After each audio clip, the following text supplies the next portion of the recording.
Hello, I'm Neil Whelan and welcome to the Wesleyan podcast. In this episode, brought to you by Wesleyan Financial Services, Specialist Financial Advisor Stephen Lart talks to Jawad Anjum, founder and MD of the Stanford Group, about the work and advice that is needed to buy, build, and in some cases ultimately sell a dental practice. As usual, this podcast is for information only and isn't financial or business advice. But if you do need to talk to someone about your finances, I'll be back at the end to tell you how to get in touch with us. But for now, I'll hand you over to Jawad. And first up, Stephen. Hi, I'm Stephen Lart. I'm one of the specialist financial advisors here at Wesleyan Financial Services. Today I'm joined with Jawad from Stanford Finance, and we'll just be discussing topics regarding the dental industry. Yeah, Jawad, explain yourself to us. Yeah, I'm Jawad Anjum, founder and managing director of the Stanford Group, that consists currently of a few different entities. The Stanford Finance that helps support dentists obtain finance to buy practices or set up practices, as well as Stanford Medical, that is a practice sales agency that helps people exit and sell their practices. And thirdly, the Stanford Foundation, which is an organisation that supports the community and gives back. Perfect. Nice to hear. And obviously you mentioned you are a specialist, just like I'm a specialist financial advisor. What makes you a specialist in your industry? Well, a handful of things really. One, being in the sector for almost 13, 14 years now, getting to understand it in depth and in detail, the intricacies, but also a few years ago setting up a dental practice of my own. And that was more based on the background and experience I had within that space. And I thought, "Ooh, I'd like to set one up." Never thought it would happen, but then the opportunity arose and we got it done. So that's an aspect and quite a unique point within myself and my company, that there's not many financial institutions that can say, "Oh, we're not only a specialist in finance, but we've run, set up, and operated a dental practice as well ourselves." So yeah, I'd like to think that it makes me sort of the specialist of specialists to a large extent. But yeah, that's sort of my detail behind how and why. No, definitely. Like I said, I'm a specialist. All my clients are dentists as well. It's just that conversation you have with them. It just makes it that much higher, I guess. Do you find that as well? Or? Absolutely. I think it's so important. I mean, I've worked within a handful of organizations in the past in which there's a differing opinion in terms of being specialists. You know, there's people with a mindset and approach that you're tunneling yourself. You're narrowing your target audience and market. And I see it as the complete opposite. You're either going to be dealing with a generalist market, but not being able to really resonate with them, or you're going to be a specialist and you can speak to them on a level that you can't with generalists. So, you know, it was a proven thing within previous businesses that I've worked in, that actually somebody that specializes in and can really resonate is so much more likely to win business. Of course. And we analyze this on a regular basis because it's such a common debate that you're closing yourself off if you specialize. And we checked it end of 6 months, end of the year, looking at fee income, revenues, you know, who's doing the more business. And I'd say 90% of the time it was the specialists. 100%. Like all my clients are dentists. It's just that conversation you're having with them. I think that once you're talking their language, you understand them inside and out, they will come to you. So it's great you're doing that. In regards to obviously your clients, what are the market trends you've kind of seen recently? There's been a handful of changes within NHS, private. Are people still interested in and looking at NHS contracts anymore? And they're becoming less popular. Why do you think that? Like, I think it's just so difficult to deal with, and the demands and everything else that comes with it. I mean, you've got contracts that are NHS contracts that are paying handsomely. Of course. But with the activity that comes with it, with the timelines, with the activity within the actual practice, and the way operationally a practice looks due to that, True. not everybody wants to be a part of. I think 100%. But then I think it is a great place to start for, especially for a young dentist. I Yeah, think for them to get some experience, to get some knowledge. But like you mentioned, the burnt out feeling, the stress, yeah, it's increasing. I speak to so many clients and they just tell me about how stressful it was working with the NHS, now moving to private. But like you said, they do have good contracts. They are out there. yeah. But it'll be interesting to see what happens over the years with the NHS, I think. Yeah, I mean, I was with a client yesterday, and it's a client that I've been working with for the past 3 4 months now, and they had probably one of the highest UDA valued contracts that Oh, I'd nice. come across in probably 12 months at least, and they were transitioning to private. Oh, wow. Now, initially, when they told me, I said, "Oh, you're handing back such a valuable contract. Yeah.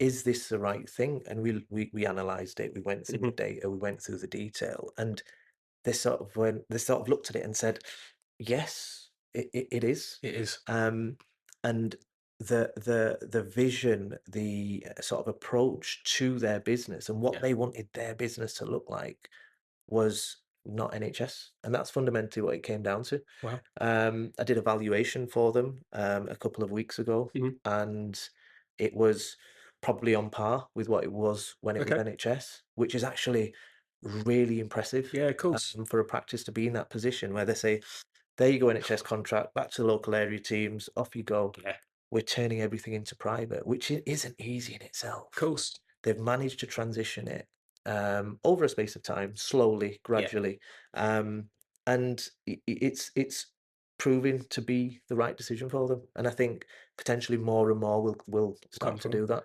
I think definitely. But I think you have to have the right things in place. So if that's limited companies, making sure you have a good accountant with you, just because obviously making that transition is a huge transition, Mhm. especially with the NHS contract. I Yeah, think obviously giving up an NHS contract can reduce your goodwill value as well. So obviously in the long run, it could be much more beneficial, and marketing is huge as well. yeah, So I absolutely. think speaking to specialists and making sure they understand the move, what are the implications? As I had a client once who planned to move fully private, but they were set up completely wrong. Hmm. And just from speaking to them, I was like, well, okay, we need to have this as a limited company just Yeah, because of the amount of partners they had in the business. And again, I was like, what is your exit plan? Is it 5 years, 10 years, 20 years? yeah. Because if it is something like 5 years, I was like, there's no point leaving this NHS Mhm. contract. So I think it's all tied with the goals of the client. But that's why coming to a specialist is key, I guess. Again, you've touched on the same point, which is if you in your space weren't a specialist, didn't understand dentistry as well as Of you course. guys do as a firm and yourself Yeah. individually, can you have that conversation of Yeah, no, what's it's your 100%. vision? It's true. What do you want to be doing in 5 years, 10 years? When are you going to retire? Yeah, of What does retirement look like? course. You can't really have them conversations in detail without really knowing the sector and Mhm. industry. And if you do, it's very generic. It's Yeah. just when do you want to retire? And what your plans for retirement. Whereas you can actually plan exits and structures and give the relevant advice that you 100%. that you need to. Yeah, obviously you mentioned specializing and being a specialist, so you must see quite a lot of deals come into your place for dentists.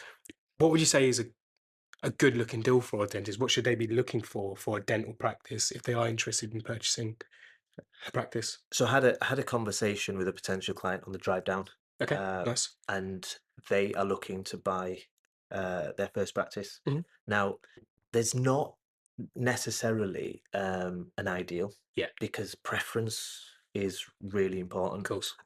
This particular client is actually one in a mix, so they do want an NHS contract, Okay. which, as much as we talked about earlier, that it's becoming less common, Hmm.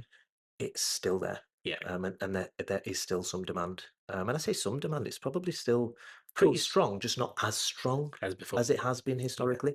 Um, but we work with, and we're a relationship based, customer centric organization. definitely. And we are about doing everything we can to meet the client's needs. Of As course. same as yourself. Yeah. It's about understanding what they want. Hmm. Now, where it gets a little bit tricky is that what they think they want or what they think is right is not always the case. Yeah, It's that's true. it's sometimes just sort of through rose tinted glasses, and they think that that is and that looks perfect. Yeah, So I always do a little bit of drilling down, understanding. Okay, good. so you said you wanted a mixed contract, but what does that look like? Yeah, I'm sorry, a mixed practice. What does that look like? How much of it do you want it to be NHS? What does a UDA rate need to be? yeah, How much private income needs to be within that? of course. And what type of private treatments and fee income as a whole Yeah. does that need to entail? And from that, we then find for each particular client what that looks like. Mhm. Now, if I was to give a generic sort of what everybody says is, yeah, I want a contract and it needs to have a £35 plus UDA rate and it needs to have 10,000 Yeah, UDAs and I want £500,000 in private income. With 3 to 4 surgeries, and it needs to be in a large city. That's sort of the ideal. ideal. But are you going to find that? But on the flip Um, side, I have clients who are in remote places and they're doing just as well as someone in a large city because there's a lot of demand there, a lot of competition yeah, as well. So again, it's just finding that right balance, I think. And yeah, like you mentioned, having the conversation, just because we've seen a lot of practices, yeah, asking them, okay, what is the contract rate?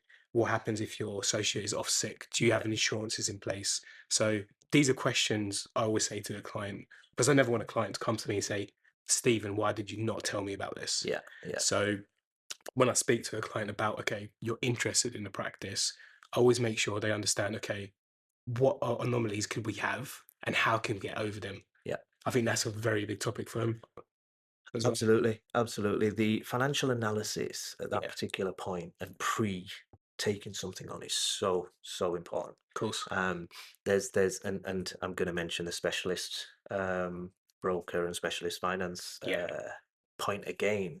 I don't want to bore people with that, but it is so important because if you go to a generalist, and maybe the same within your sector, and say, "I'm buying this business." yeah, It might be dental practice, but buying a business, I'm buying it for this, and this is what I need. It'll almost be execution only to a large extent. of course. And there you go. Same with the finance sector and brokers. That you're buying a business for £1 million. Yeah. We can get you, or you need £800,000. Here you go. Hmm. Here's the money. This is where we can get for you. This is what it looks like. We always like to go a step further.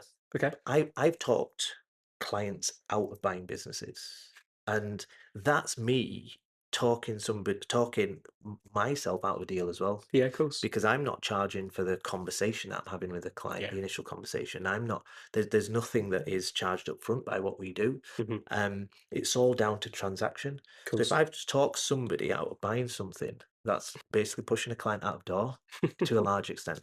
But the It's the right right thing. advice, but Of it was the course. right thing, Yeah. but the right advice brought that client back to me 6 months later Yeah. with the right practice. Because what I advised him was that you want a husband and wife set up. Yeah. You both want to work there clinically full time. Hmm. This practice is too small for you. Okay. So, You won't be able to do that in this. And it's not the right one unless you buy one each, but then you're not working together. yeah. Is that what you want? Yes, it is. This isn't the right one. You need a larger practice. And we almost had a little bit of some cross words because I know, but I really like it. It's like, we can still buy it. Yeah. But is it right for you? And eventually, begrudgingly, he said, okay, fine. And he didn't buy it. But like I say, 6 months later, there was a practice. It was the right one. He's bought a second practice through me Yeah. since we play golf together. Oh, nice. Now, so he's become a friend, and hopefully he'll be coming to the Wesleyan golf day Oh, as well. yeah. So Uh, obviously that's planned for the future. yeah, Obviously, Wesleyan golf event, paddle event. I understand you do a lot of charitable donations as well for them. yeah. So I guess we'll be doing that as well on our behalf. Yeah, yeah. I mean, we set up the Stanford Foundation last year, Lovely. and that's part of the Stanford Group that's giving back. Yeah, And I'm really passionate about that. it's good. It was something that I actually thought, oh, maybe 5 or 10 years down the line, and businesses are really established, and I can take a step back. And then I actually thought, do you know what? There's no time like the present. Of course. Let's get it going now. And it Yeah. might be small. It might not be bringing in the massive amounts that a lot of charities Yeah. are, but every little helps. But that's the key And thing. Every little helps, that's and exactly what we awareness as well. That's Yeah, huge. the awareness for certain charities, and this year we're just working on with my committee to see who we want to be supporting. So there'll be Love it. three designated charities that we're working with through the course of this year. Yeah. We've already got certain events running. I think it's what you mentioned there is key. Giving back is a huge thing. Doing the right thing. It just makes everyone happier and it's a nice place to work, especially for your employees. It's not all about making money, it's about doing the right thing, I guess. Absolutely. And I very quickly last year started to focus so much on the foundation because I was enjoying that Yeah. and it's a different feeling altogether to It's business. And I had to sort of reset and go, got to focus on my day job. Um, but it's all part and parcel. Yeah, And what we're looking to grow at the Stanford Group is something that it supports and helps and it gives back. definitely. Because you've got the charity aspect, you've got the dental Of networking, you've course. got so many different bits and pieces and elements that it ticks. And Mhm. that's what we want to do. We don't just want to be head down business that's Yeah, just going 100 miles an hour, just about business, business, business. We want to enjoy what we're doing. We want to that's it. make the most of our network, Of course. and we want to bring people together. I think that's the key thing. A lot of people now just sit at home, work from home. So actually going out and physically meeting people is crazy. Some people don't do that anymore. Yeah, yeah, So it's definitely a good thing to do for sure. And hence why we're doing this. And there'll be many more projects for the future for both of us. absolutely. I'm looking forward to working Yeah, with you guys at Wesleyan, um, and building and developing our relationship moving forward. definitely. Any other topics you think are quite important at the moment in this dental market for 2026 or? I think there's aspects that are changing, and client demands are becoming slightly varied, and something that we talked about is incorporation as well, didn't Of we? course. Incorporation is becoming a Huge. hot topic. Yeah. Local area teams, the NHS are a bit more flexible now than they were a few Mhm. years ago. True. So in that regard, they're just people are sort of wanting to understand what and how, and Yeah. again, the planning and strategy around the how is so important Of course. because you for example, on the pension front, a, a, That's a huge. key conversation for anybody that's looking to potentially incorporate their Yeah. NHS contracts, because what is going to happen with that? And Of from course. my understanding, there could be, if they do it wrong, there's sort of irreversible damage 100%. that can be caused. Obviously, no more NHS pension, which is a huge benefit itself. Even incorporating is great, but then you're building all this money in a pot. Unfortunately, it's just losing money due to inflation. Yeah, And I have conversations. I had a client literally last week who was discussing they've incorporated, they grew a lot of funds in their account, but I was like, that's great. You've hmm, worked all this time and effort to grow this fund, grow this money. However, it's just sat in a cash account. yeah, And so I was like, it's actually losing you money. yeah, So from cash flow modeling, I showed him, well, okay, in 10 years' time, your money would be worth this amount due yeah, to inflation. So what we can do is put that into an investment, if that's a pension, to move it tax efficiently, a corporate investment. And just from doing that, at least your money is growing for yourself. yeah, So if that's money for their objective of purchasing a practice hmm, or hmm, purchase a buy to let, whatever they have in plan for the future, at least it's growing for them. yeah, Especially pension wise. I speak to clients who don't even think about pensions till 10 years till their retirement yeah, sometimes. And it's scary. And I always say to a client, doing it first thing straight away is a good thing. It just gets you to that goal sooner. And the implications you have with it is huge. yeah, So it's a benefit for yourself. Like, no offense, but who wants to be paying money to the tax man? yeah, yeah, So by helping them reduce their tax liability, it's a plus plus yeah, and it's a win-win. So incorporation, I think, is a huge thing at this topic in the time. But I do think a lot of the younger dentists, they don't understand the benefits with the NHS as much. yeah, And I think the NHS could do a little bit better explaining yeah, why it is a privilege to work for them, what are the yeah, benefits. Because I've had one client who just said, I don't know anything. So I just decided not to join the scheme. yeah, And I was like, well, you're doing fully NHS work. So it kind of makes sense to join the scheme. yeah, yeah, And from there, from that discussion only, he joined straight away. yeah. So again, I think it's a huge thing for 2026. It's education. Yeah, And that's what it comes down to. Because if you think of a dentist's journey, yeah, they're working so hard. The academia is so important. They then go to university, they get qualified, cool. they come into practice. they're then doing a little bit of NHS and they're thinking about private. They're thinking about, that's where we want to go. They then start doing that. Then they're earning money. They're now mid to late 20s. Yeah. And have they really stopped to give the relevant thought to pensions? Of course, yeah, it's true. To the finances as a whole, and they haven't. And something that we find as well with dentists, especially associate dentists and young dentists, because when they come, they start earning good money really quickly, and the spending habits, they've not really got control of them. Of course, yeah, no. They start to they go from students to earning a load of money almost overnight, and that's a difficult thing to really control. And I think that advice around the finances and pensions and longer term planning. Who in their 20s are really thinking about pensions and retirement planning? Honestly. And that's sometimes a problem, but that's where you need to start. But that's the thing, when I speak to all my clients, like I said, I never want a client to say to me, Stephen, you didn't tell me about this. Yeah. Because you hear horror stories. Because they will say that. Yeah. Yeah. Like, why didn't you tell me not to put money into a pension? So when I like to do something called a lifeline with a client. Okay. So actually go through the beginning of the career, the middle, the end. What do they plan? Is that purchasing and practice? Do more private work, just do NHS contract, work for a hospital, move abroad, whatever it could be. Yeah. Everyone's different. But when you do speak to a younger dentist and you talk about retirement, they don't know. They just say, oh, I've spent all this time getting my education. Now I'm working. I haven't even thought about retirement. Yeah. So when I do speak to clients in that scenario, I just say to them, well, have you thought about tax efficiency? And let's be quite frank, to be a dentist, you kind of have to be a business person as well. Yeah.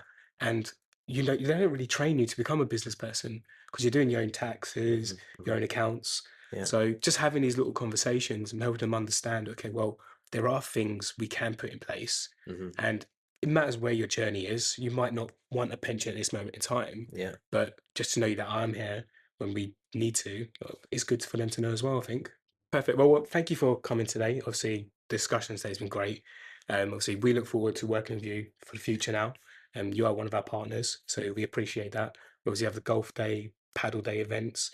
So yeah, thank you for coming in, and we'll see where 2026 takes us. Yeah, absolute. My pleasure. It's been great to talk, great to discuss all things dentistry. Perfect. And I look forward to working with you guys moving forward. Perfect. And that's our show for this week. Thank you to Stephen and Jawad. If you are looking for expert financial advice, go to wesleyan.co.uk, where you can book an appointment with one of our specialist financial advisors. Charges may apply, but we won't charge you until you've agreed the services you require and the associated costs. Find out more at wesleyan.co.uk/charges. To learn about Wesleyan more generally, you can find us on the website formerly known as Twitter, as well as on Facebook, Instagram, and LinkedIn. And if you found this podcast useful, you can like and subscribe to us on all the usual platforms, as well as find us on YouTube, where there's a whole library of videos covering a wide range of financial planning topics. But that's it for now. So until next time, thanks for listening.